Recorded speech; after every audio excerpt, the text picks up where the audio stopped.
Oke, Assalamualaikum warahmatullahi wabarakatuh. Selamat pagi anak-anak semua.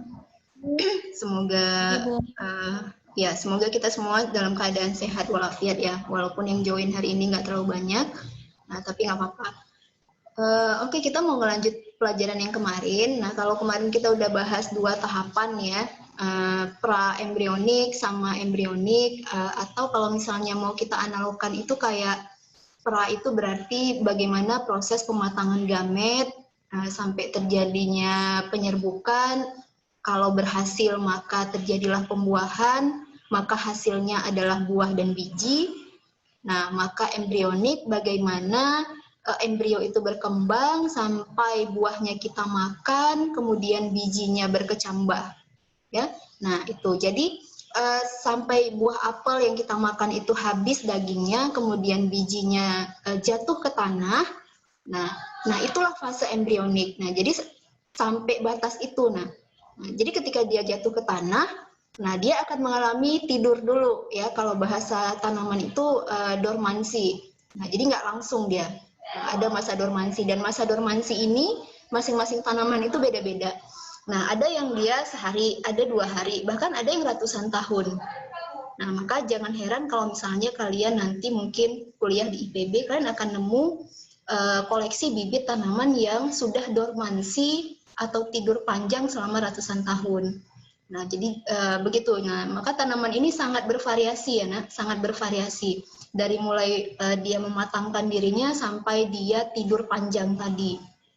Nah, maka hari ini kita mau melanjutkan apa yang terjadi ketika dia sudah bangun. Ya, apa yang terjadi ketika dia sudah bangun. Nah, atau kita sebut dengan tahapan pasca embrionik. Oke, Ibu share screen dulu ya.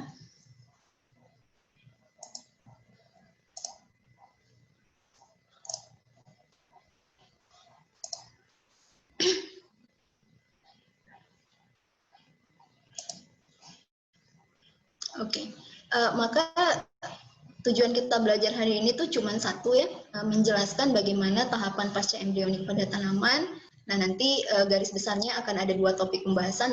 Yang pertama adalah bagaimana sih sebenarnya struktur biji ketika dia dinyatakan dewasa dan siap untuk berkecambah. Nah, yang kedua adalah bagaimana proses perkecambahan itu sendiri. Nah, jadi ada 2 pokok bahasan hari ini. Oke, nah sesuai dengan indikator yang tadi, berarti kita harus kenal dulu ya. Kalau kemarin kita udah bahas, oh awalnya dari zigot, mitosis sampai puluhan kali, nah kemudian akan membentuk banyak sel. Nah, maka kan kemarin kita sepakati kalau misalnya sudah banyak, berarti harus dikasih nama. Nah, maka kalian sudah mulai melihat beberapa bahasa planet di sini ya. Jangan ditolak dulu ya. Ini sebenarnya tidak harus dihafal sih. Kalau di soal juga dia nggak akan nanya kok single cotyledon itu apa, endosperm itu apa, enggak. Nah, tapi dia meminta kalian untuk membedakan. Kalau membedakan, nah kalian tinggal lihat saja perbandingan 2 gambar ini. Nah, ini sengaja Ibu buat 3, nah supaya kalian juga tahu ternyata di alam semesta ini tanaman biji itu ada 2. Ya, ada tanaman gimnos, biji terbuka, ada tanaman angios, biji tertutup. Ya, nah si biji tertutup itu ada monokotil dan dikotil. Nah, kita bisa kesampingkan si gimnos. Ya, karena untuk kelas 12 ini sebenarnya pembahasan kita khusus untuk angios. Nah, kita sudah sepakati itu di awal. Coba kalian fokus saja ya di monokotil dan dikotil. Nah, kalau kalian disuruh mencari 5 perbedaan, maka sama kok dengan biji ini. Kalau misalnya disuruh nyari persamaan deh dulu ya, persamaan. Kalian lihat ya, dari luar. Bebas sih kan mau lihat dari dalam atau dari luar. Nah, Ibu sukanya dari luar. Nah, dari luar, biji itu sama-sama punya seed coat. Nah, jadi si monokotil punya seed coat, si dikotil juga punya seed coat. Ini biji jagung, ini biji kacang. Ya. Nah, atau nanti beberapa buku menyebutkannya testa, itu sama saja. Itu juga seed coat, kulitnya, kulit yang paling luar. Jadi kalau makan kacang goreng kan kupas dulu ya. Nah, itu kulitnya. Nah, kemudian bagian yang kedua adalah endosperma. Sepertinya kalian tidak asing dengan istilah ini. Karena ketika kita bahas sebelumnya, nah kalian tahu bahwa hasil dari pembuahan ganda itu ada 2. Yang pertama adalah bayinya, zigotnya, yang kedua adalah endospermanya. Nah, apa fungsinya? Fungsinya adalah memberi makanan untuk si zigot. Nah, sama-sama punya endosperma dong tentunya ya. Nah, sama-sama. Nah, cuma di sini kalian tidak melihat lagi istilah endosperma di biji kacang. Kenapa? Karena si kacang ini, Nak, ya, dia sudah menghabiskan. Jadi embrionya itu sudah menghabiskan seluruh endosperma yang dia punya. Maka bijinya berdaging. Ya, bagi kalian yang nanti tertarik dengan pertanian, ya, ketika masuk IPB kalian akan belajar ini lebih dalam. Ya, jadi ada biji yang berdaging, ada biji yang tidak berdaging. Apa biji berdaging? Itulah biji yang memang dia serakah ya, menghabiskan seluruh endospermanya untuk dia berkembang. Nah, makanya kalian tidak temukan lagi di sini istilah endosperma, tapi di sini masih ada endosperma di biji jagung. Nah, kemudian apa lagi? Nah, kalian lihat di sini single cotyledon, ya, two cotyledon. Ya, sederhananya inilah, Nak, kenapa namanya mono, kenapa namanya di. Mono artinya satu, di itu artinya dua. Nggak terlalu sulit, Ibu rasa sampai sini. Kepingnya ya, kepingnya ada satu, di sini kepingnya udah ada dua.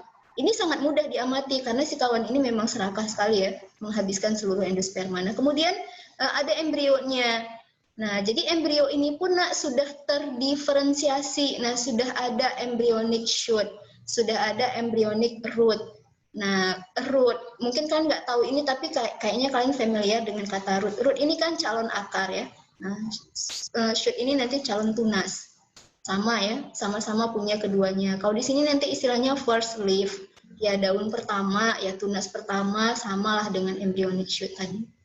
Nah, maka jangan khawatir dulu ya dengan istilah-istilah ini. Kalian tidak disuruh menghafal, cuma disuruh memperhatikan saja dengan jeli.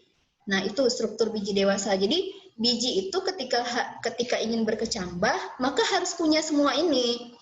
Jadi nggak bisa terdiri dari zigot dan endosperma. Oh, belum bisa, matangkan dulu. Maka dia masih fase embrionik. Nah, maka ketika dia masuk pasca embrionik berarti dia sudah begini bentuknya. Nah, kalau sudah begini baru bisa dorman. Baru bisa dorman. Kalau belum begini maka tumbuh dulu. Silakan tumbuh dulu. Nah, setelah tumbuh maka masuklah dia ke fase dorman, tidur panjang tadi.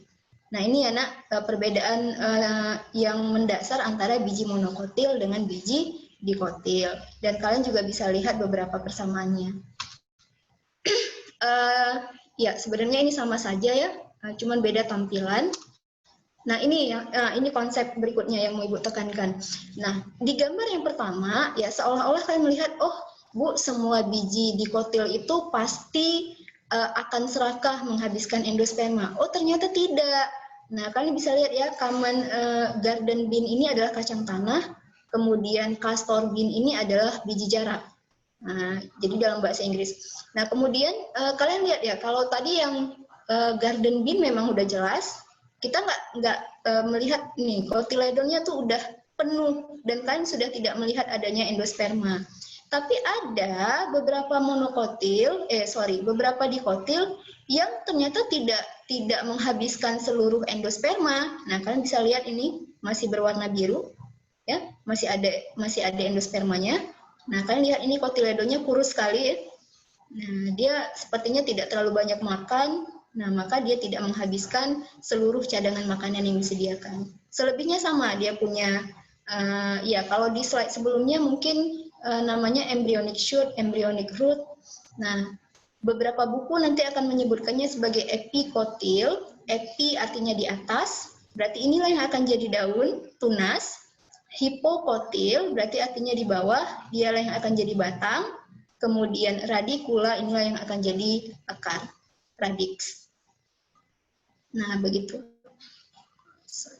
Nah, jadi kalau misalnya kalian lihat jagung sama seperti tadi ya. Nah, ada yang unik sedikit dengan biji monokotil ini, ya. Kalau nanti beberapa soal menyebutkannya, dia tidak menyebut kotiledon, tapi dia menyebutkannya scutellum. Berarti yang dibicarakan adalah monokotil. Jadi nama lain dari kotiledon adalah scutellum pada monokotil. Lihat di sini. Ya. Nah, kemudian sama ya, dia tetap punya endosperma, dia punya epikotil, hipokotil, radikula. Nah, di sini ada istilah baru nih, ada koleoptil dan koleorhiza. Jadi koleoptil ini adalah tudung pelindung dari epikotil, berarti pelindung dari tunas. Koleorhiza adalah pelindung dari akar. Nah, itu uniknya sedikit di monokotil ini. Jadi betul-betul terjaga ya si bayi tadi. Ada tudung-tudungnya sendiri. Nah, kayak gitu. Oke, sampai sini kira-kira pusing? Ya, ini cuma butuh kejelian mata kok, tidak ada konsep yang terlalu dalam, ya. Dan soal-soal juga biasanya meminta untuk membedakan, nggak ditanya subtelum adalah bukan, ya. Nah, jadi santai saja ya, Nak. Oke. Nah, ini ya biji garden bean tadi. Nah, kalian bisa lihat di situ. Nah, ini realnya, ya, ada kulitnya, kemudian ada kotiledon yang sudah berdaging tadi.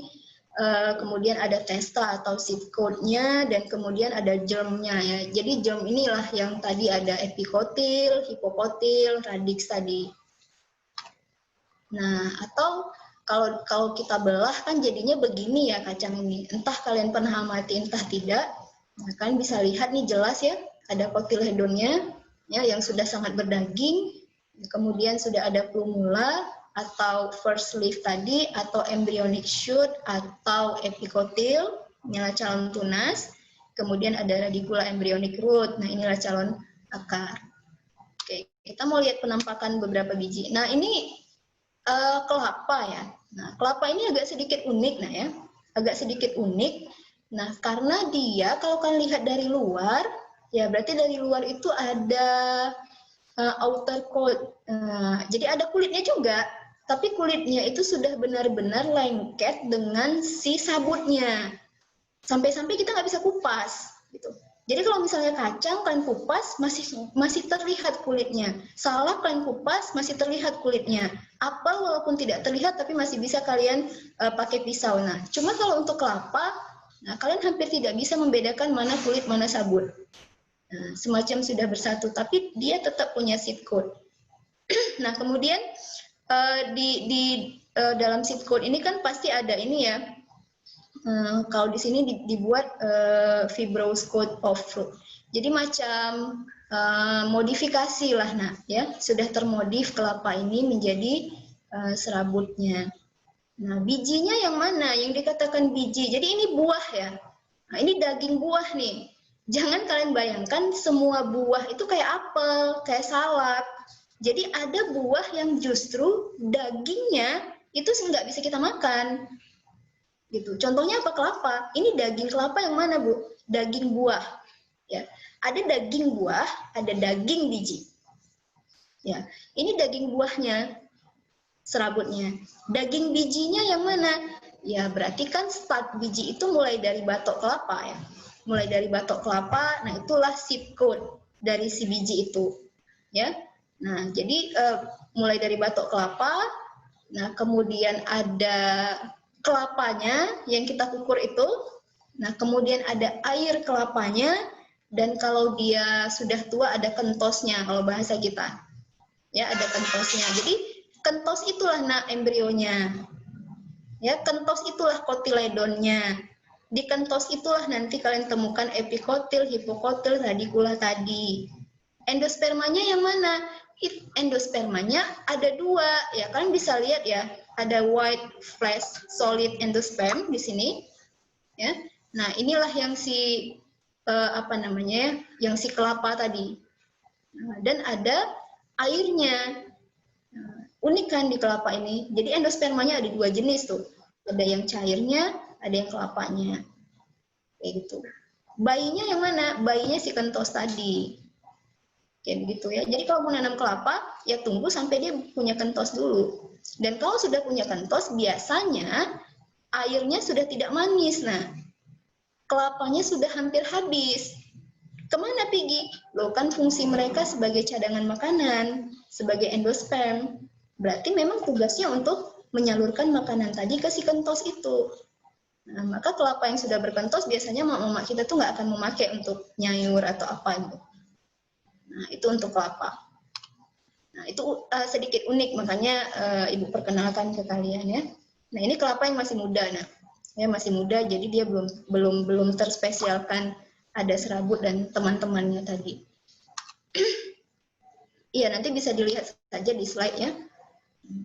Ya, ini juga bijinya agak sedikit unik. Nah, mungkin pun tidak pernah kalian lihat. Ini adalah bunga dari bawang, ya, bawang merah. Oh, nah, jadi bawang merah itu, nah, kalau misalnya kalian perhatikan, ya dia tetap punya ini ya, dia tetap punya bunga. Ya, dia tetap punya bunga, dia tetap punya polen, dia tetap punya ovul. Ya, emang nggak kerjaan sih ya merhatikan bunganya, tapi mungkin bagi kalian yang berniat ke IPB, nah mungkin informasi ini akan bermanfaat untuk kalian. Nah, jadi tetap seperti itu, dan bunganya kalau kalian lihat bawang itu kan bunganya ada di atas ya, bunganya ada di atas. Nah, sama ini juga akan menyerbuk, punya buah, punya biji. Nah, cuman kan bijinya kecil sekali tentunya, bunganya aja kecil, ya.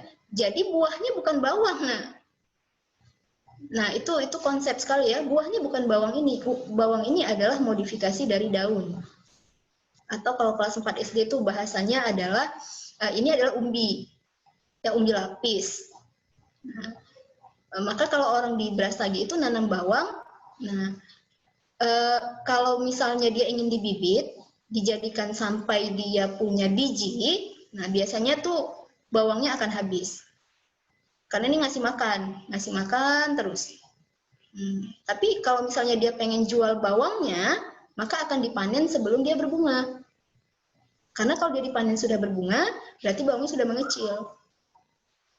Gitu. Jadi ada petani bawang yang memang menanamnya untuk dijual, ya sebagian harus dibibit supaya tidak punah. Begitu, anak-anak ya. Nah, ini juga agak sedikit aneh ya.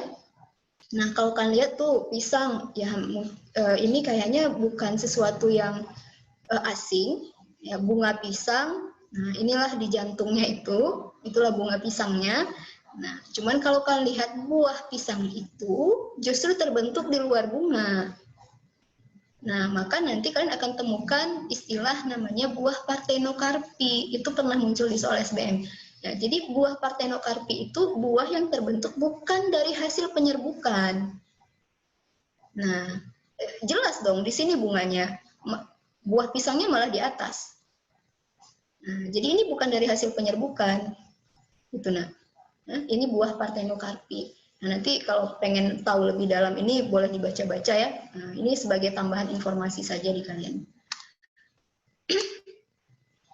Oke, nah itu struktur dari biji dewasa. Jadi biji dewasa itu dia sudah punya seed coat. Nah, kalau dia monokotil dan dikotil, berarti perbedaannya ada di kotiledon. Tadi ya, dia sudah punya calon batang, calon akar, calon daun. Nah, kemudian ada biji yang kotiledonnya menghabiskan seluruh endosperma, ada yang tidak. Nah, ketika itu sudah selesai, proses yang tadi sudah selesai, sudah lengkap, sudah komplit, maka biji itu dorman dulu, tidur dulu. Nah, sampai kapan? Sampai waktunya dia bangun.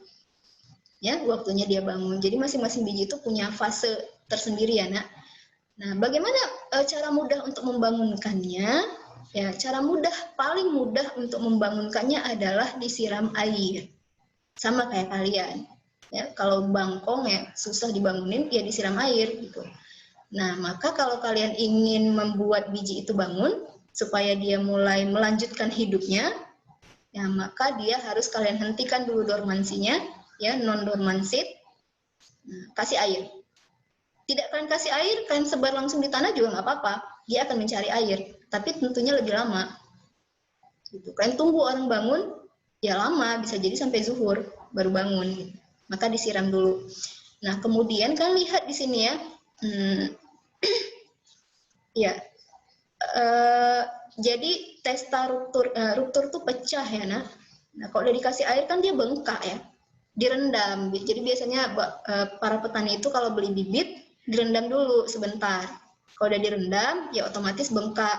Kalau sudah bengkak, pasti dia testanya atau seed coat-nya atau kulit bijinya akan ruptur, akan pecah. Nah, kalau sudah pecah begitu, Nak, air kan masuk ya. Nah, tadi kan air masuk, kemudian kulitnya pecah.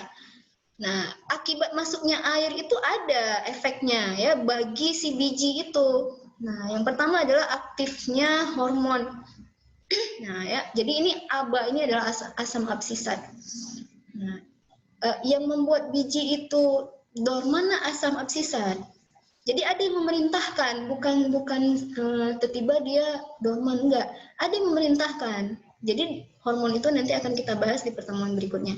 Nah, salah satu hormon yang berperan dalam proses dormansi itu adalah ABA atau asam absisat. Jadi selama ABA ini tinggi, konsentrasinya di dalam biji, maka dia tidur terus. Ya, tidur terus. Nah, kapan ABA ini berhenti? Ya, salah satunya ketika disiram air tadi. Nah, jadi ketika disiram air, nah kemudian konsentrasi ABA menurun, nah konsentrasi hormon yang lain yang naik. Jadi semacam estafet ya. Udah kerjaanmu selesai ya ABA, sekarang kerjaanku. Nah ini juga di slide berikutnya biar lebih gampang. Nah ini. Nah kalian lihat ya. Jadi ini biji yang dorman. Nah, biji dorman kemudian after ripening. Ripening ini pematangan ya. Nah, jadinya dia non-dorman, sudah masuk ke fase non-dorman. Nah, dibantu dengan cahaya. Ya, jadi kalian lihat nih, decrease in ABA level. Nah, jadi ABA-nya decrease, menurun, kemudian GA-nya naik. GA ini adalah gibberellin. Nah, jadi gantian, udah capek nih si ABA kerja. Udah ratusan tahun ini si biji tidur. Akibat konsentrasi si ABA tinggi. Udah ya, gantian. Sekarang gibberellin yang kerja. Increase in gibberellin. Nah, jadi akibatnya ketika gibberellin sudah ambil alih, maka dia mulai ruptur tadi ya, mulai pecah. Dibantulah tentunya dengan cahaya. Pasti itu dibantu dengan cahaya. Nah, maka mulai pecah, kan lihat di sini yang mulai kelihatan nih bijinya. Nah, kemudian dibantu juga dengan hormon-hormon yang lain. Nah, ya. Nah, di sini kan lihat ada tadi ABA harus turun dulu ya. Harus rendah konsentrasinya. Kan lihat di sini ada hormon etilen, ada brasinosteroid. Nah, ini beberapa hormon yang nantinya membantu si gibberellin. Jadi ada tanda nih ya. Ini tanda plus, tanda plus, tanda plus. Ini artinya ketiga hormon ini saling mendukung. Konsentrasinya harus banyak. Kayak begitu. ABA ini tandanya minus, berarti konsentrasinya harus diturunkan. Gitu nah. Lagi-lagi kalian melihat, oh ternyata level biji saja sangat teratur gitu loh. Tuhan mendesain ya, kapan biji harus tidur, kapan biji harus bangun, kapan dia harus berkecambah dan sebagainya. Nah, begitu. Ya, nah Ibu rasa ini nggak cukup sulit ya. Ikuti saja ini. Ya, ikuti saja diagram ini. Ya kalau sudah begini nak, ya sudah bekerja si etilen tadi, mulailah aktif enzim namanya amilase. Kalian tidak asing dengan istilah amilase, berarti amilase itu yang mengubah glukosa nanti menjadi energi. Maka kalau sudah punya energi, si biji ini sudah siap. Ya, sudah siap untuk memunculkan daun pertama. Sudah siap untuk tidak ketergantungan lagi dengan si cadangan makanan. Sudah siap untuk berproses, berfotosintesis. Kayak begitu. Oke, nah ini sebenarnya mudah sekali ya. Bagian ini kalau di buku paket inilah sebenarnya materi kalian. Yang tadi itu tuh cuma intro doang. Cuma Ibu khawatir kalau misalnya tidak dijelaskan, kalian nanggung gitu loh taunya. Nggak dari asal muasal. Maka kalau kalian sudah tahu bagaimana proses berkecambah, dari biji yang tadinya tidur panjang ratusan tahun, sampai akhirnya ABA-nya diturunkan, kemudian gibberellinnya di-increase, nah dibantu dengan hormon etilen dan beberapa hormon yang lain tadi. Nah, maka ternyata para peneliti itu mengamati, rupanya ada perbedaan tipe perkecambahan. Jadi ada epigel, ada hipogel. Ya, kalau epigel, epi artinya atas, hipo artinya bawah. Apa yang di atas, apa yang di bawah? Kotiledonnya. Nah, ya kan bisa lihat ini kotiledonnya naik. Waktu kalian nanam kacang, pas dia mau berkecambah, kotiledonnya ikutan naik. Setelah dia pecah, barulah muncul daun pertama. Inilah si epikotil tadi kan. salon tunas. Tapi kalau si hipokotil, dia nggak mau naik, tetap aja di bawah. Kayak kalian nanam kelapa, nggak akan mungkin kelapa itu naik ke atas, tumbang dong ya. Nah, maka itulah perkecambahan hipogeal. Jadi kotiledonnya itu tetap di bawah. Indikatornya adalah kotiledon. Nah, itu jenis perkecambahan. Ini kalau pengen tahu lebih ya, kalau kalian pengen dapat ilmu lebih, oh ternyata perkecambahan itu nggak cuman epi dan hipo, ternyata ada yang semi, ada durian type. Nah, durian type ini agak unik sedikit. Nah, karena dia kotiledonnya tidak berfungsi nantinya. Ya, ketika dia naik, dia nggak berfungsi lagi. Kayak gitu. Yang memanjang itu hipokotilnya ke atas. Ini tambahan ilmu saja ya, Nak. Nah, tapi untuk SMA cukup epi, hipo, sudah selesai. Nah, ini bawang ya. Nah, mungkin penasaran kayak mana sih biji bawang ya. Nah, bijinya tadi kalau misalnya ditanam, ya kalau kalian lihat gambar ini, otomatis dong ya, kalian bisa menebak ini tipe perkecambahannya apa. Ya, sudah pasti dia epigel. Sudah pasti epigel karena kotiledonnya naik ke atas. Nah, begitu. Nah, ini perbedaan, kalian bisa baca sendiri ya. Apa sih perbedaan epigel hipogel? Nah, bisa baca sendiri. Nah, Ibu percepat. Nah, ini juga tambahan ya. Ini karena pernah juga muncul di soal SBMPTN. Nah, jadi ketika sudah muncul daun pertama, dia sudah sanggup untuk fotosintesis, sudah mulai mandiri, ya, udah berani ngekos. Nah, maka kan ada kelanjutannya. Jadi bagaimana proses pembagian tugas selanjutnya dari si tanaman itu? Oh ternyata, nah ini korelasinya ke pelajaran kelas 11 ya. Ternyata titik tumbuhnya, kalau di kelas 11 kan belajar titik tumbuh itu ada di mana? Di ujung akar, di ujung daun. Ya, di ujung akar, di ujung daun, di ujung batang, di ujung akar, di ujung batang. Nah, maka siapa sebenarnya yang pekerjaannya selalu membelah dan membelah? Nah, kalau di kelas 2 namanya adalah sel meristem. Nah, rupanya, sel meristem itu ada dua teori ya. Nah, jadi ada dua teori. Teori yang pertama, itu namanya teori histogen, katanya titik tumbuh itu ada di 3 titik. Ya, ada di dermatogen, ada di peribram, dan ada plerom. Nah, ini kalian sudah ketemu nih di kelas 2. Ya, ini juga sudah ketemu di kelas 2. Nah, ada yang teorinya hanya menyebutkan 2 titik saja, ya, yaitu tunika dan korpus. Mana tahu kan ketemu soal yang begini. Nah, jadi pakai gambar aja, lebih gampang. Nah, kalau si tunika dan korpus, nah, jadi kan dia 2 titik ya. Titik yang pertama dia membelah ke samping, ya, membesar. Titik yang kedua dia membelah ke segala arah. Nah, kalian bisa lihat di gambar ini. Nah, yang lapisan pertama, si tunika itu membelah ke arah samping, si korpusnya membelah ke segala arah. Ya, ujung-ujungnya sama. Ya, akhirnya nanti akan ada zona pemanjangan, zona diferensiasi, jaringan permanen, dan seterusnya. Nah, sementara kalau si dermatogen tadi, teori histogen tadi kan tiga lapisan ya. Ada lapisan pertama itu dermatogen, inilah yang akan jadi epidermis, pelajaran kelas 2. Kemudian lapisan kedua adalah peribelum, inilah yang akan jadi korteks, itu pelajaran kelas 2 juga. Nah, lapisan ketiga adalah plerom, inilah yang akan jadi endodermis. Ya, iya, Nak. Jadi harusnya kan ini biologi ini agak sulit diajarkan. Kenapa? Karena materinya terpotong-potong. Harusnya tuh ya, kalau bahas tumbuhan aja dulu semua.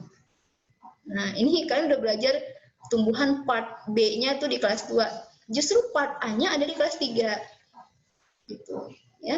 Nah, semoga saja ada pembaharuan silabus nantinya, ya biar kalian nggak pusing seperti ini. Nah, itu sambungannya ke kelas 2 ya, Nak. Oke, Ibu rasa cukup untuk hari ini. Ya, ini sisanya adalah gambar dan ini pelajaran kelas 2. Jadi yang di atas tuh pekerjaannya membelah saja, yang di bawah pekerjaannya silahkan memanjang, yang di bawahnya lagi, oke, kita bagi tugas ya. Kamu jadi epidermis, aku jadi korteks, aku jadi empulur, jadi silam floem, dan seterusnya. Ibu rasa cukup untuk hari ini. Ada pertanyaan? 1 menit. Silakan.